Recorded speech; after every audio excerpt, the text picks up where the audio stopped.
Hello everyone, welcome back to my channel. সকালটা আমার কলেজে যাওয়া দিয়ে শুরু হয়েছিল, বৃষ্টির মধ্যেই চলে এসেছি কলেজে। আর আজ হচ্ছে উল্টো রথ, মানে ব্লগটা যেদিনের সেটা হচ্ছে উল্টো রথের দিনেরই ব্লগ। আর উল্টো রথ বলে বাবা এখন রথের কিছু মিষ্টি নিয়ে চলে এসছে। আর বিকেল বেলাতে আমি, মা আর মানি মিলে চলে যাচ্ছি গুন্ডিচা মন্দির, অর্থাৎ জগন্নাথ দেবের মাসি বাড়ি। এক সপ্তাহ ধরে প্রভু তার দাদা এবং বোনের সাথে মাসি বাড়িতে ভক্তদেরকে দর্শন দিয়েছে তার নানা বেশে। এবার তিনি তার নিজের শ্রী মন্দিরে ফিরে যাচ্ছেন আজ উল্টো রথ। আর এই নিজের শ্রী মন্দিরে যাওয়ার আগে প্রভুর খুব সুন্দর এক নৃত্য হয়, সেই নৃত্য দেখার জন্য প্রচুর ভক্তরা আসে, তাই আমরাও চলে এসেছি। আর দেখো, আমরা একটু দেরি করে এসেছিলাম বলে বলরাম তখন উঠে গিয়েছিল তার রথে। এখন সুভদ্রাও চলে গেল আর জগন্নাথ দেবের এবার নাচটা শুরু হবে।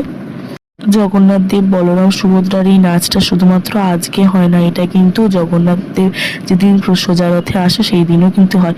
আর আমি এটা একটু স্পিডে দিয়ে রাখলাম যেহেতু তোমাদের সাথে সব ক্লিপটা দিতে পারি, তাই এটা একটু তাড়াতাড়ি দেখাচ্ছে, কিন্তু নইলে খুব সুন্দরভাবেই দেখা গিয়েছে, যেটা আমি তোমাদেরকে আগের একটা ভিডিওতে ছেড়েইছিলাম। এই নাচের সময় জগন্নাথ দেবকে স্পর্শও করা যাবে, সেই স্পর্শ করার অনুভূতি এক অন্যরকম।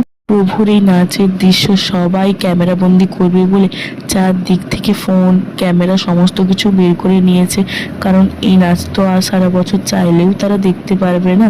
প্রভু এইদিকে নাচ হচ্ছে আর ওইদিকে মাসি বাড়ির বন্ধ করে দিয়েছে। তারপরে প্রভুকে এখন তার নন্দীঘোষ রথে তুলে দিতে চলে গেল সমস্ত পুরোহিতরা মিলে। আর আমরাও এখন চলে এসেছি একটু রথের মেলাটা দেখতে, কারণ আমি মেলা দেখলো, আমার মা আর মানি মেলাটা দেখেনি। আর একটু প্রথমে আইসক্রিম খেয়ে তারপরে পাঁপড় খেয়েছি, তারপরে এক পরিচিত আন্টির সাথে দেখা হতে আন্টিও আমাকে আইসক্রিম খাইয়ে দিল, মানে আইসক্রিম খাওয়ালো আর কি। এখন দেখছি যে জগন্নাথের রথটাই শুধু আছে, বলরাম আর সুভদ্রার রথ বেরিয়ে গিয়েছে। আর তারপরে আমরা একটু গুন্ডিচা মন্দিরের ভেতরে গেছি, দেখছি সমস্ত লাইট টাইট সব কিছু খুলে দিচ্ছে, মানে এরা এত তাড়াহুড়ো করছে, জায়গাটা কি সুন্দর এখন গম গম ছিল, এখন সব ফাঁকা হয়ে গেল, মানে দেখেও খারাপ লাগছে।